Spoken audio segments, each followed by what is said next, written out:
Au moment où la Côte d'Ivoire rentre de plein pied dans une phase cruciale et décisive de son processus électoral, après notamment la publication de la liste électorale définitive, et alors que nous nous attendions à voir chaque formation politique s'organiser en interne avec ses militants pour affronter ces joutes électorales dans un esprit apaisé et républicain, l'opinion a été témoin le week-end dernier lors des différentes manifestations de l'opposition d'une salve de menaces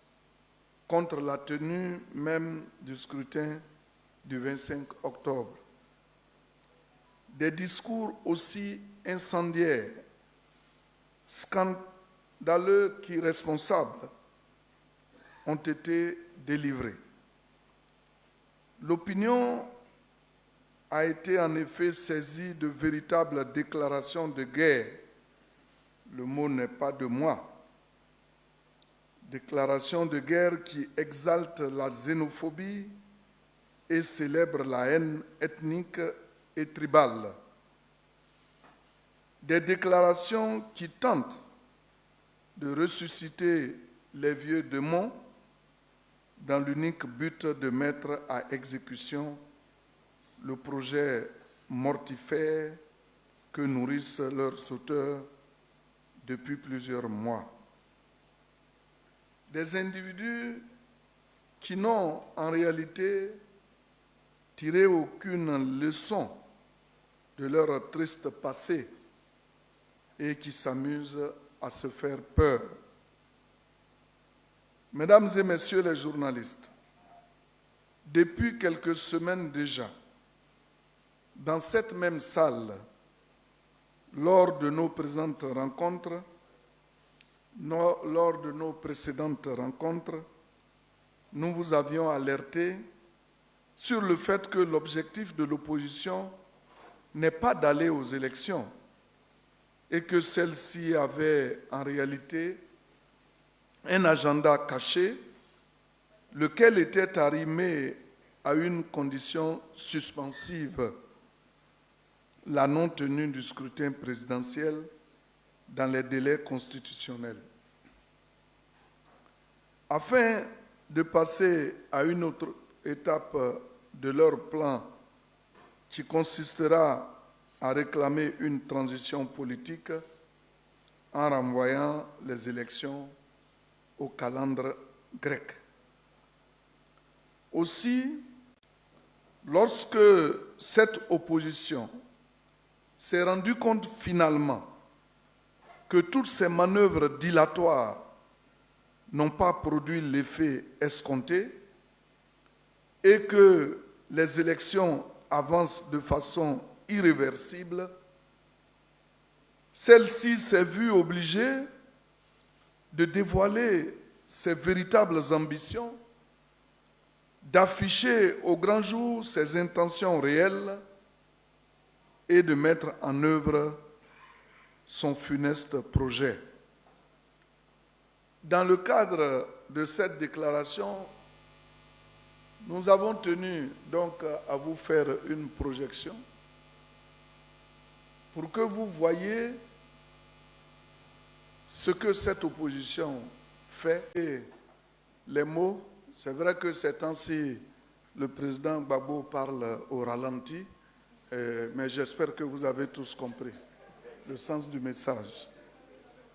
Alors, de façon publique et devant leurs affidés, comme vous le voyez, ces opposants ont donc décliné leur véritable projet pour la Côte d'Ivoire et les Ivoiriens.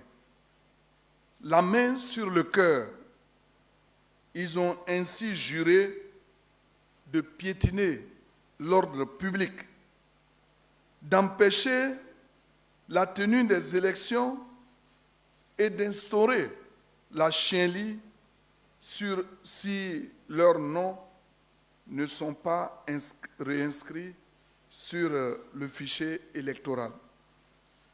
Quelle grande preuve d'amour pour son pays. Pour celui, comme vous l'avez entendu, qui prétend être en effet le fils le plus authentique de la Côte d'Ivoire, le fait d'avoir été jugé, condamné et retiré de la liste électorale serait constitutif, selon lui, d'un crime de lèse-majesté qui l'obligerait à sonner la révolte pour empêcher la tenue de l'élection. Dans un discours au vitriol fortement teinté de xénophobie et d'indécence, le manque de pudeur et la bassesse morale se la disputent avec une avalanche de menaces et de haine ethnique. Le président du PPAC, dont le parcours politique est inséparable de la violence, du sang et des destructions, a donc promis de remettre le couvert. Des propos parfois indignes d'un ancien chef d'État que nous nous interdisons de rappeler ici par pure pudeur et par décence morale. De son côté, le PDCI-RDA, qui digère difficilement la radiation de son chef de file, en dépit de la clarté des arguments juridiques incontestables versés au débat, promet ces jours-ci d'investir la rue, d'organiser des marches de protestation jusqu'à la satisfaction de ses revendications, à savoir la réintégration de M. Tidjane Thiam sur la liste électorale. Pour le PDCI, rien ne serait encore perdu. Ce parti est convaincu que son président sera réhabilité et positionné sur le starting block de la future présidentielle. Face à ce tableau qui se présente, quelle est notre analyse? Pour le RHDP, l'orientation de la trajectoire politique prise par ces partis d'opposition n'est ni plus ni moins qu'une tentative de prise en otage du processus électoral. Ce repli suicidaire procède en réalité d'un constat, à savoir que face à la suprématie sociologique incontestable du RHDP et surtout au bilan inattaquable de son président, ces partis ont compris qu'ils n'ont absolument aucune chance de disputer le pouvoir et de le conquérir dans les urnes face au RHDP.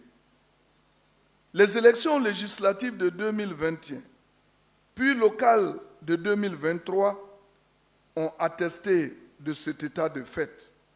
C'est pourquoi ils n'ont eu de cesse de multiplier les obstacles et d'exprimer les revendications inconciliables avec le calendrier électoral. J'ai en effet ouï dire tout à l'heure que quelqu'un voulait se battre, qu'il veut faire la bagarre. Mais se bagarrer avec qui et pourquoi? Non, il n'y aura pas de bagarre et il n'y aura aucune bagarre, car pour se bagarrer, il faut être au moins deux. Or, le RHDP et son président ne se battent pas contre n'importe qui. Au RHDP, nous nous battons contre la pauvreté, contre le sous-développement. Au RHDP, nous nous battons pour construire des routes, des autoroutes, des écoles, des universités, des hôpitaux, des CHU. Nous nous battons pour l'électrification des villages, pour donner de l'eau potable aux Ivoiriens. Bref, nous nous battons contre tout ce qui empêche les Ivoiriens de vivre dans le confort et d'être toujours heureux. Oui, pour ces choses-là, nous sommes prêts à transpirer et à nous battre, pas pour des futilités. Au demeurant, se battre avec le président du PPACI, c'est une perte de temps pour le président de la République, son Excellence M. Alassane Ouattara. La vraie bataille pour le chef de l'État consiste à travailler pour continuer d'élever la Côte d'Ivoire à tous les niveaux et non à la rabaisser comme le firent les refondateurs dont le chef de file est M. Laurent Gbagbo quand ils étaient aux affaires. En un mot, cette bataille n'aura pas lieu parce que M. Gbagbo n'aura pas d'adversaire pour entraîner la Côte d'Ivoire dans l'abîme. Autrement dit, le président Alassane Ouattara, c'est le GOAT du développement. C'est une légende et on ne lance pas de défi aux légendes. Pour tout dire, mesdames et messieurs, cela ne nous fait pas plaisir de parler ainsi d'un ancien chef d'État. Mais quelqu'un qui a eu la chance d'occuper de si hautes fonctions au niveau de l'État doit avoir du respect pour lui-même et pour la fonction qu'il a incarnée. En effet, voici un général d'armée qui, n'ayant plus de troupes ou de lieutenant digne de ce nom pour le défendre, est obligé à chaque fois de monter lui-même au créneau. Mais avez-vous vu déjà le président Alassane Ouattara parler à tout va? Non. Parce qu'il a des colonels-majors et des troupes d'élite comme nous, comme vous et moi, pour faire le job. Mesdames et messieurs, à la vérité, l'objectif de M. Gbagbo n'est pas d'être président de la République. Il l'a déjà affirmé publiquement. Il cherche autre chose. Et ça, il faut que ses partisans le sachent avant de se lancer dans n'importe quoi. Soit. Mais rassurez-vous, mesdames et messieurs, il n'y a rien de nouveau sous les tropiques. Le disque que le chef d'orchestre du PPACI a joué samedi est définitivement rayé. Lui seul n'a sans doute pas compris que les Ivoiriens ne sont désormais préoccupés que par leur avenir, la paix et le développement de leur pays. L'ordre public sera maintenu en tout état de cause. Les Ivoiriens n'ont aucune raison de s'inquiéter face à ces discours de désespoir d'un homme politique rattrapé par ses propres contradictions. Le RHDP n'est pas dans une posture de bagarre. Le RHDP, comme indiqué plus haut, est focus sur l'essentiel, c'est-à-dire la paix, la sécurité, la prospérité, la solidarité et le développement. Nous n'avons donc aucune raison de céder à la provocation d'un homme qui, au plus fort de son règne, a été défait et délogé de la présidence lorsqu'il tentait de confisquer le pouvoir après avoir lamentablement perdu les élections. Par ailleurs, les Ivoiriens ont pensé que l'épisode de la CPI, c'est-à-dire les 10 années passées à La Haye, l'avait assagi. Que non. Pas même les 3000 morts, puisqu'il est prêt à récidiver en jetant dans les rues des jeunes Ivoiriens. Cela est tout simplement regrettable, pour ne pas dire pitoyable. Nous espérons qu'il se mettra lui-même, avec sa famille et ses enfants, devant cette marche pour donner le bon exemple à ses militants. Trop, c'est vraiment trop. Oui, mesdames et messieurs, ce slogan de leur opération qui a servi de cadre à leur meeting de Port-Bouët pourrait parfaitement illustrer nous-mêmes notre propre ras-le-bol face au comportement irresponsable et séditieux de cet acteur politique. Nous aurions pu comprendre qu'un jeune du PPAC parle ainsi et qu'il soit recadré par son président de parti. Mais quand cela vient du président lui-même, c'est vraiment désespérant. En temps normal, sous d'autres cieux, précisément chez leurs nouveaux amis, auprès de qui ils prennent maintenant conseil, un homme politique qui tient des propos appelant à la révolte populaire, à la violence et à l'insurrection, est kidnappé, je dis bien kidnappé, et jeté au cachot. Suivez mon regard et vous allez comprendre la direction du regard. Mesdames et messieurs, les journalistes, le RHDP voudrait rassurer les populations ivoiriennes que, comme promis par le président de la République, son Excellence M. Alassane Ouattara, le scrutin du 25 octobre prochain se tiendra dans les délais prescrits par la Constitution, se déroulera dans une atmosphère apaisée et dans la transparence. Toutes les dispositions nécessaires seront prises à cet effet. Les candidats déclarés éligibles au regard des textes par les autorités compétentes vont compétir dans le respect absolu des règles d'équité et de transparence. Par conséquent, ceux qui nourrissent le funeste projet d'empêcher le processus auront tout simplement à subir la rigueur de la loi.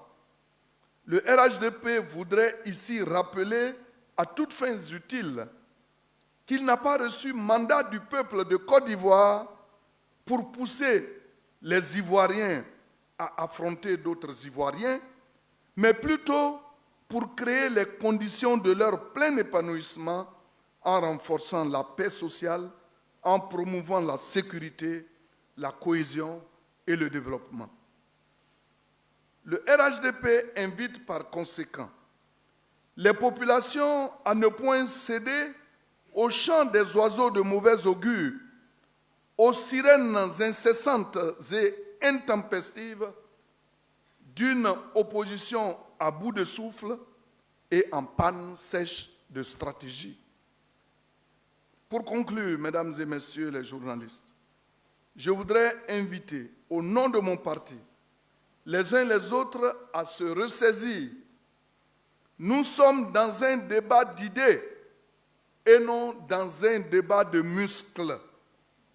Nous sommes pour un débat sain et constructif et non dans des ébats et combats fratricides.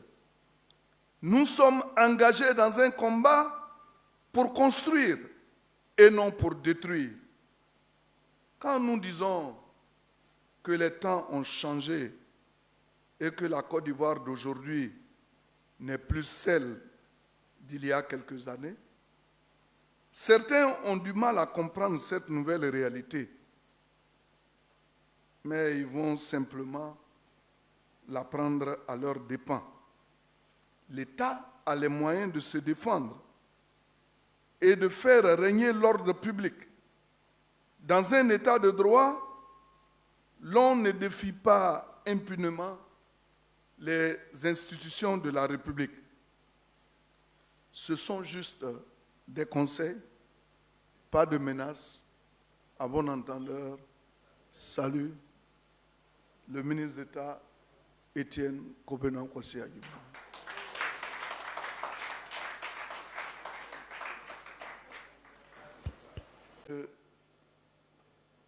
Serré FL, c'est ça, qui dénonce l'élimination de Tidiane Thiam. Quelle est notre réaction?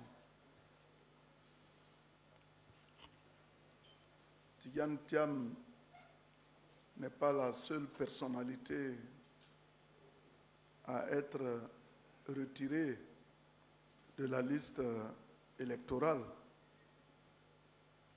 M. Serré FL doit le savoir. Je sais qu'ils ont eu à travailler ensemble au BNET. Mais après ça, pendant plusieurs années, ils ne se sont plus revus. Donc, voilà qu'aujourd'hui, ils se permettent de dénoncer l'élimination de Tidiane Thiam. Mais je n'ai aucune réaction. Tout ce que je demande à Serré FL, c'est de prier son nouveau mentor à rentrer au pays. C'est ici en Côte d'Ivoire que les choses se disputent.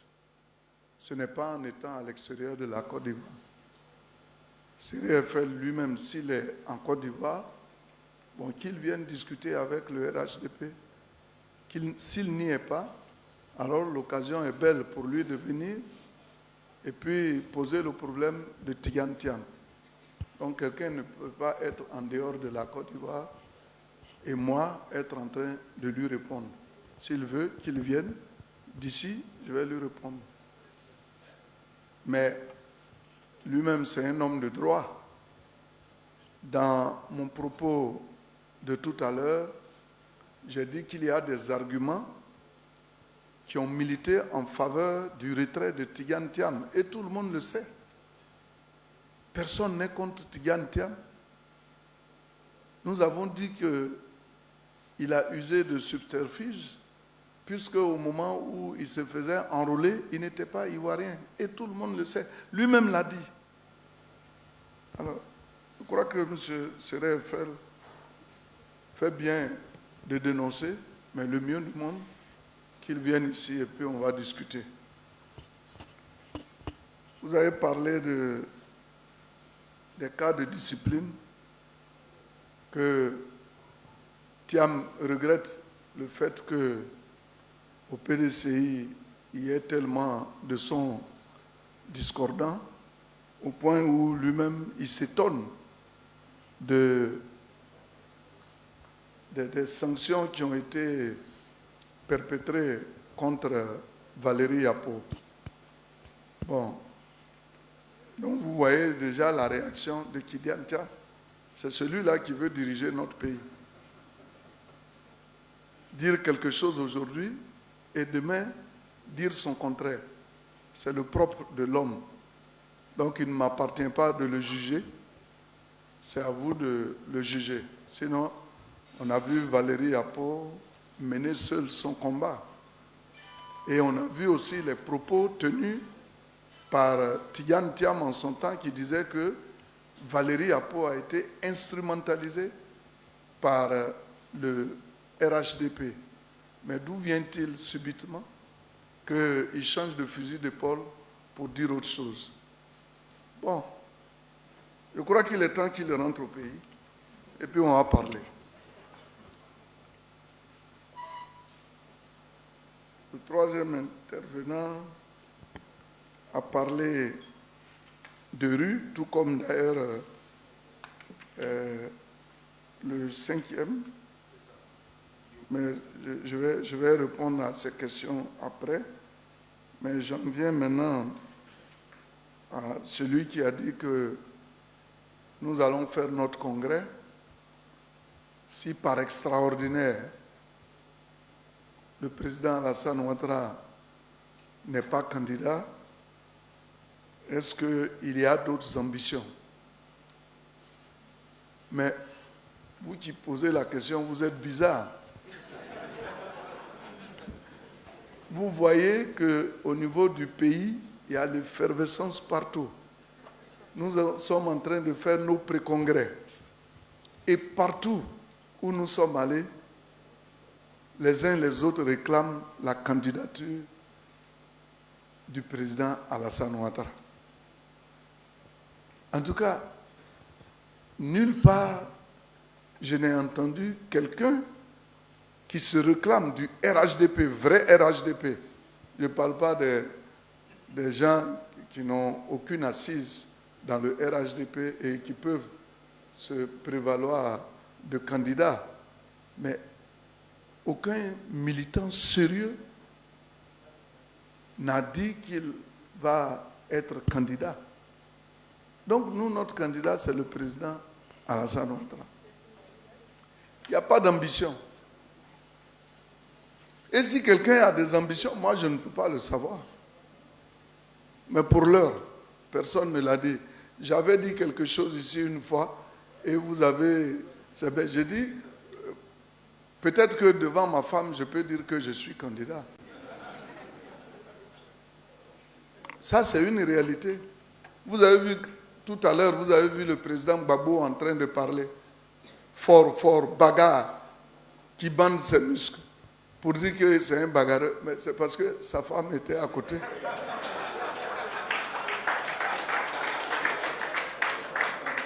C'est parce que sa femme était à côté. Et tu as vu comment sa femme dodelinait de la tête comme pour approuver. Vas-y mon champion, vas-y mon champion. Mais quand après il va se retrouver seul, il va comprendre qu'il a fauté. Donc, chez nous, nous sommes un parti responsable, respectueux des principes. Nous avons un chef. Le chef se porte bien. Le chef travaille bien. Nous n'avons aucune raison d'avoir des ambitions pour remplacer un champion. Maintenant, si le champion dit qu'il n'y va pas, bon, d'abord on va lui demander pardon. Et je crois qu'il va entendre notre supplication. C'est ce que nous pouvons faire. Mais nous n'imaginons même pas ce que vous dites là. On est loin d'imaginer. Nous prions Dieu que le président Alassane Ouattara ait la santé, la force. Et vous voyez que c'est un président lucide. Il ne parle pas au hasard, il ne parle pas au ralenti. Quand il parle, les mots sortent de façon fluide. Et il est prêt pour le combat. Nous sommes prêts pour l'accompagner dans ce combat.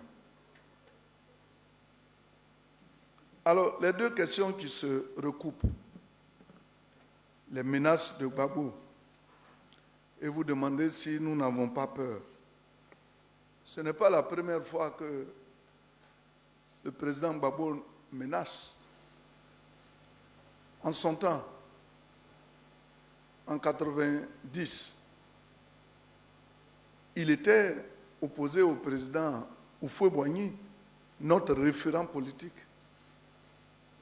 Et en 90, alors que le président Houphouët avait gagné avec plus de 99%, Laurent Gbagbo a dit que c'était lui qui avait gagné les élections. Lui, il n'a jamais perdu d'élection.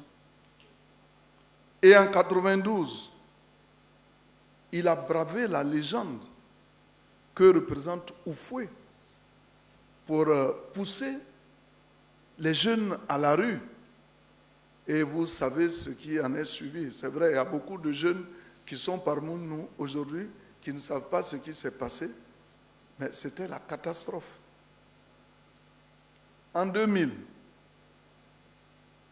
vous avez vu ce qui s'est passé. Il s'est entendu avec le général Gueye pour sortir tous les autres candidats, y compris le président Alassane Ouattara, le président Bédié.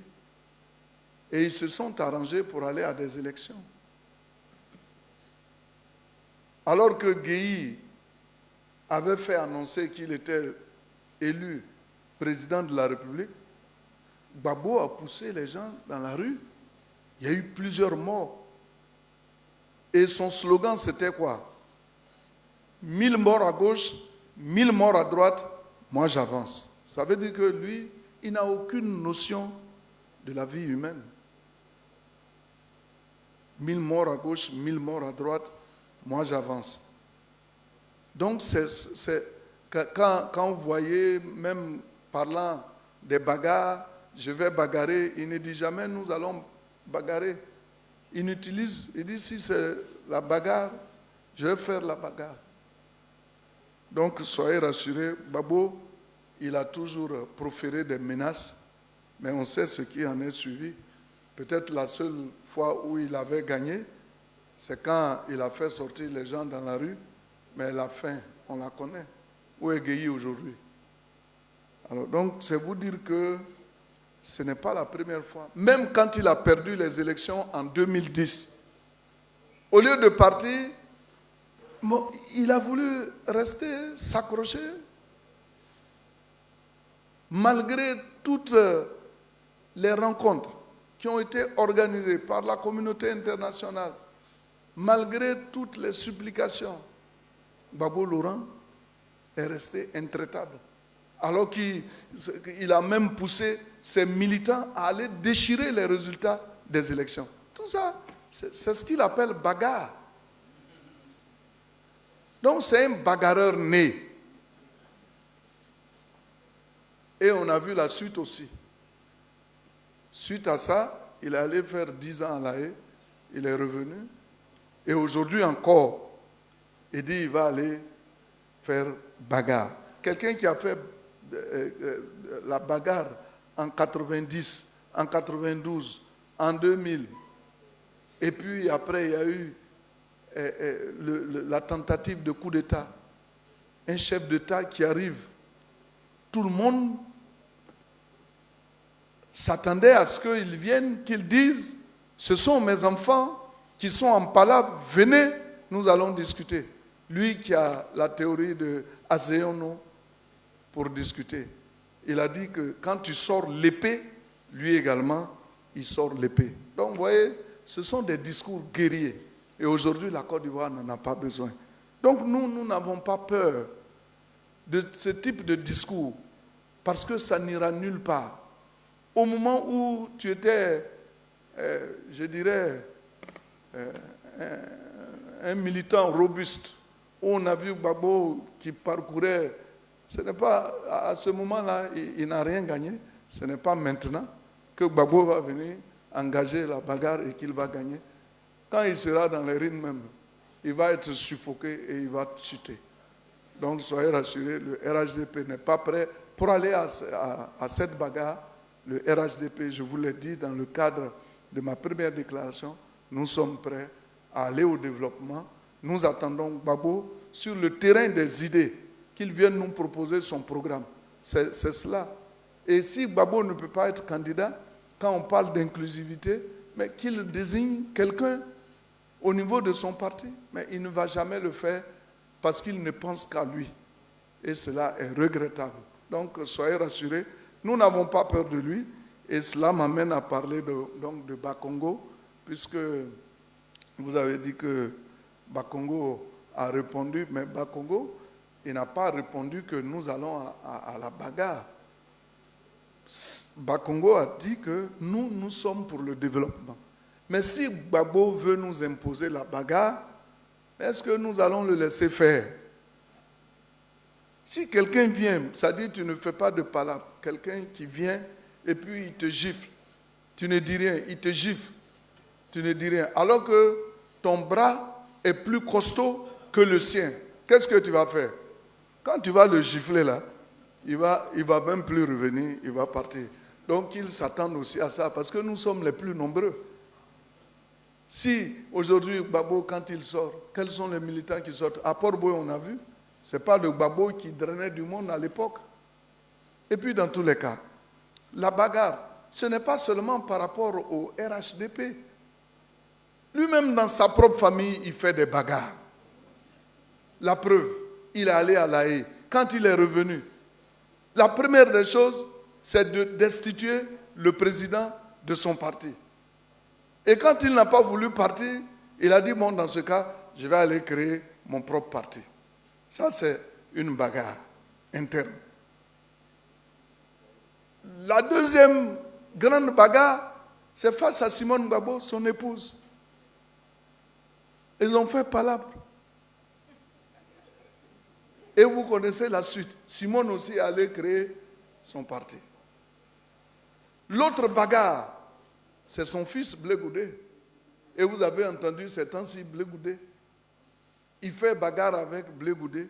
Blé Goudé aussi, lui, il crée son parti. Alors, quel est ce monsieur qui, avec les opposants, il ne s'entend pas, mais dans sa propre maison, il a des problèmes. Et une fois, vous m'aviez posé une question, je disais que quand le président Gbagbo demandait aux autres militants des autres partis de se mettre ensemble pour aller à ces élections et qu'il leur faisait appel, au lieu de tendre la main, il avait fait des coups de poing. Mais donc c'est toujours dans la logique de la bagarre. Merci.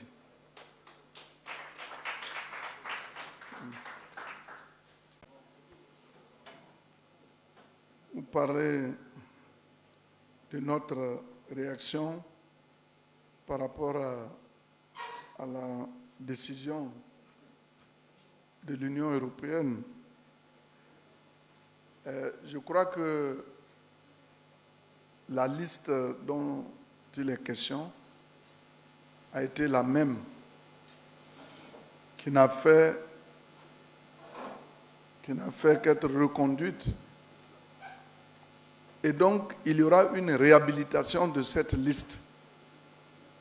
Lorsque la liste va être réhabilitée, vous allez voir bien que la Côte d'Ivoire, par rapport aux avancées notables constatées, le président Alassane Ouattara prend des mesures pour que nous soyons bien classés.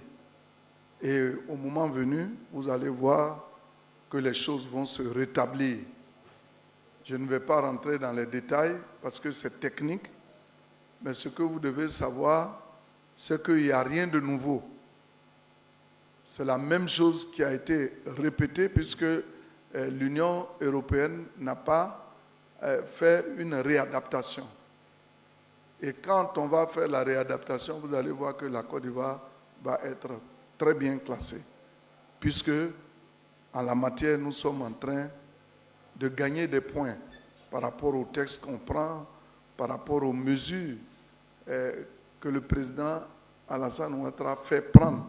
Ce sont des mesures compensatoires et je crois que d'ici là, vous allez bien voir qu'il y a eu une avancée notable en ce qui concerne donc ce dossier. Je ne vais pas m'y appesantir parce qu'il y a des spécialistes en la matière qui peuvent bien le faire. M. Brendoumi parle de bilan minable et on me demande mon commentaire. Je voudrais vous faire savoir que M. Brendoumi était le directeur général de la sécurité alimentaire et des productions végétales avant que moi je n'arrive au ministère de l'Agriculture. On a chanté ensemble les hauts faits du président Alassane Ouattara. Mais pendant qu'il était DG, il n'y avait pas de problème. Le bilan du président Alassane Ouattara était formidable. Mais maintenant qu'il n'est plus avec nous, voilà qu'il dit que le bilan est minable. C'est lui qui le dit. Mais qu'il sache que si le bilan est minable, il y a contribué pour avoir été directeur général, je dis bien directeur général des productions végétales et de la sécurité alimentaire de Côte d'Ivoire. Donc, M. Brendoumi peut dire ce qu'il pense, mais je ne pense pas aussi que ce soit Thiam qui va venir pour régler ce problème. Parce que le président Alassane Ouattara, tout le monde est unanime, a un bilan inattaquable. Et nous l'avons dit tout à l'heure. Le tout n'est pas de voir, parce qu'on n'est pas dans les instances dirigeantes avec les autres, alors on va se permettre de les critiquer à tout va. Non, ce n'est pas cela la politique. Il faut être lucide quand on doit critiquer. À un moment donné, tu as profité de ce régime pour avoir été directeur général. Ce n'est pas parce qu'aujourd'hui tu es de l'autre côté que tu vas lancer des cailloux là où se trouvaient avant tes œufs. Donc dites à M. Brendoumi Soumaïla que ce qu'il dit n'est pas vrai. Tout à l'heure, je vous ai parlé des universités, je vous ai parlé des écoles qui ont été construites, je vous ai parlé de l'électricité, je vous ai parlé de beaucoup d'autres choses. Les autoroutes. Mais tout est clair, on les voit, on voit toutes ces réalisations. Vous ne pouvez pas aujourd'hui vous permettre de dire que nous ne faisons rien alors que tout saute aux yeux. Pourquoi la Côte d'Ivoire aujourd'hui est une porte ouverte grâce à laquelle tout le monde arrive? Mais c'est parce que nous faisons du bon travail. La Côte d'Ivoire, vous allez voir qu'il y a des investisseurs qui y arrivent. On a fait le salon de l'agriculture. Vous avez vu le monde qui est arrivé de l'extérieur. Des centaines de pays qui sont venus pour exposer et pour également investir en Côte d'Ivoire.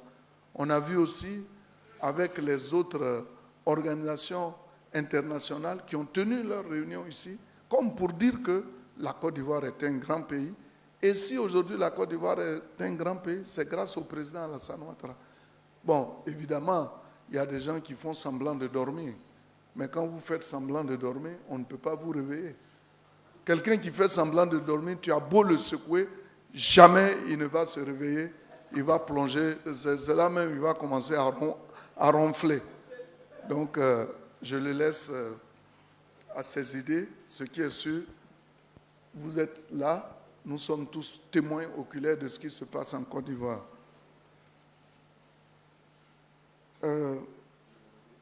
Dialogue politique. Non, il a même dit que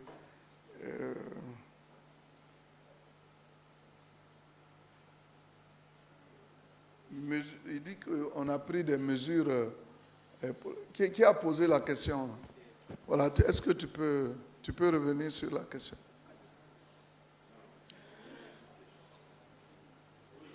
Oui,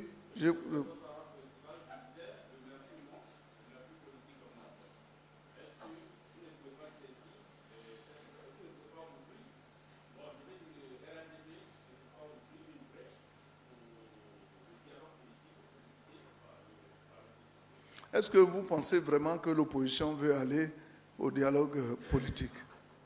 Vous avez vu le président Gbagbo parler tout à l'heure. Nulle part il n'a parlé de dialogue politique. Il n'a parlé que de bagarre, de combat, de bataille. Il n'a pas parlé de dialogue politique, sinon nous avons déjà fait des dialogues politiques dans ce pays. Pour ceux qui ont encore souvenance, on l'a fait à plusieurs reprises en Côte d'Ivoire.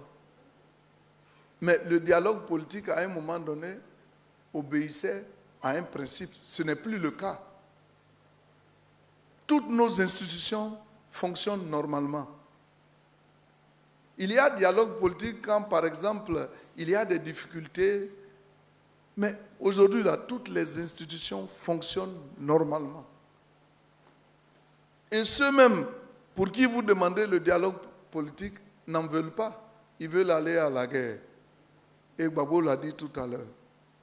Donc, mais n'ayez crainte. Je crois que les choses vont bien se dérouler parce que la majorité des Ivoiriens veulent aller à des élections et ces élections vont être apaisées. N'ayez aucun doute. C'est vrai, vous ne pouvez pas, dans ma tradition, il y a un adage qui dit que lorsque vous égorgez le poulet que vous le jetez, vous ne pouvez pas empêcher celui-ci de se débattre. Il va toujours avoir des gens qui vont vouloir se soulever, mais cela va être estompé parce qu'on est dans un état de droit. On ne va pas accepter que la Chinlie s'installe en Côte d'Ivoire. Avant de demander le dialogue politique, il faut soi-même s'assurer de ce que si on est dans le vrai ou dans le faux. Mais lorsque vous bravez un régime que vous ne le respectez pas et que vous ne le respectez que quand il s'agit par exemple d'aller quémander, mais on ne peut pas accepter. Le dialogue politique, il faut que les gens de l'opposition sachent qu'il y a eu beaucoup de dialogues politiques à partir desquels nous avons trouvé beaucoup de compromis en Côte d'Ivoire ici. Mais est-ce qu'on va s'éterniser dans les dialogues politiques? On va à des élections. Aller à un dialogue politique signifie qu'on doit remettre en cause le processus qui est déjà enclenché. Mais qui va l'accepter? On va à ces élections, on finit les élections. S'ils ne sont pas satisfaits, alors on revient et puis on va dialoguer. Et puis, la préoccupation de M. Gbagbo aujourd'hui, tel qu'il a parlé, n'est pas d'aller au dialogue politique. Vous avez parlé de violence et de désordre. Quelles sont les mesures qu'on prend? Mais dans mon propos liminaire, je l'ai bien expliqué. On est dans un état de droit. Toutes les institutions fonctionnent. Maintenant, quiconque ose braver l'État de Côte d'Ivoire, mais va trouver les institutions habilitées à jouer leur rôle, il va les trouver sur sa route. Donc, n'ayez aucune crainte. Il y aura bel et bien des élections. Tout sera sous contrôle. Et le président de la République l'a dit. Et quand il dit, il fait. Le président Alassane est pris en otage. Ah bon? C'est vous qui le dites. Quand vous regardez le visage du président Alassane Ouattara, est-ce qu'il ressemble à quelqu'un qu'on peut prendre en otage? Non, disons-nous la vérité.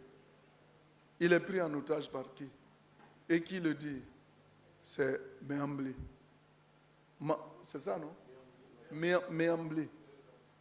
Méambli, en tout cas, moi, je n'ai pas entendu ça. S'il l'a dit, peut-être que c'est lui-même qui est pris en otage quelque part et qui, dans le souci de se défaire de son otage, va chercher à incriminer les autres. Sinon, notre président Alassane Ouattara jamais ne peut être pris en otage. Ce n'est pas parce que nous demandons au président Alassane Ouattara de continuer le travail qu'il a si bien commencé qu'on va dire non, il est pris en otage. Personne n'a pris le président Alassane en otage. La réalité est là. Tout le monde sait que le président Alassane Ouattara a fait du bon travail en Côte d'Ivoire et nous demandons qu'il continue. Moi, j'ai une région. Quand on parle du contrôle, là, aujourd'hui, quand vous y allez, c'est le président Alassane Ouattara. Vous allez dans les autres régions. Et puis les hommes et femmes qui comptent le plus dans cette Côte d'Ivoire sont avec le président Alassane Ouattara. Mais d'où vient-il qu'il va être pris en otage? En tout cas, ceux qui sont pris en otage là, on les connaît. Vous avez vu tout à l'heure le discours de Gbagbo. C'est lui, à Gbagbo, on peut dire qu'il est pris en otage. Il est pris en otage. Parce que même pour marcher, il est pris en otage. Non? Quand il marche là, tu n'as pas vu les gens, ils sont là en train de le bousculer. Non, passe ici, passe ici. C'est ça l'otage. Oh, le président Alassane Ouattara n'est pas pris en otage. Si vous voulez qu'on parle là, on va parler. Parce que lui, il a dit des choses plus graves. Mais c'est parce que nous, on a décidé de ne plus répondre du tic au tac. C'est pour ça. Quelqu'un qui n'est pas pris en otage là, il ne va pas aller parler comme ça. Et vous avez vu que sa femme veillait au grain. L'otage là. Voilà.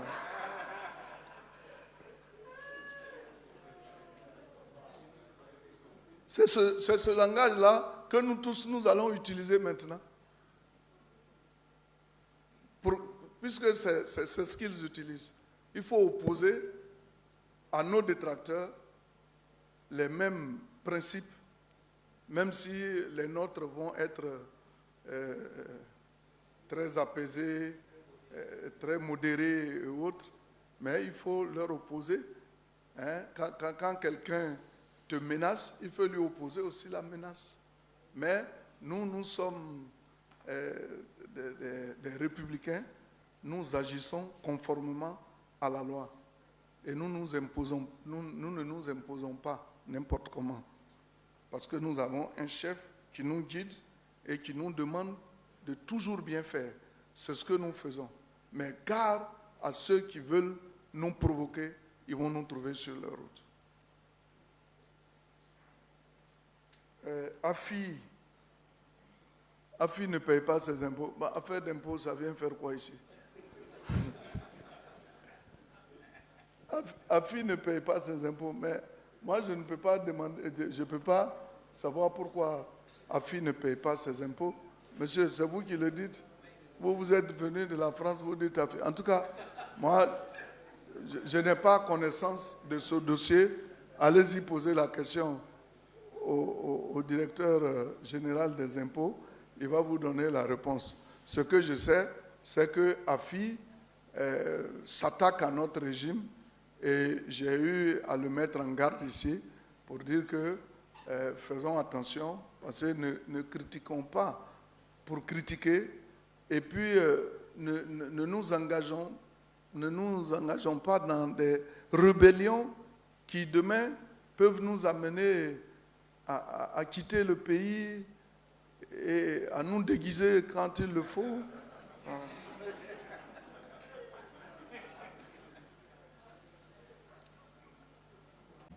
Laisse ton avis sur les échanges en commentaire.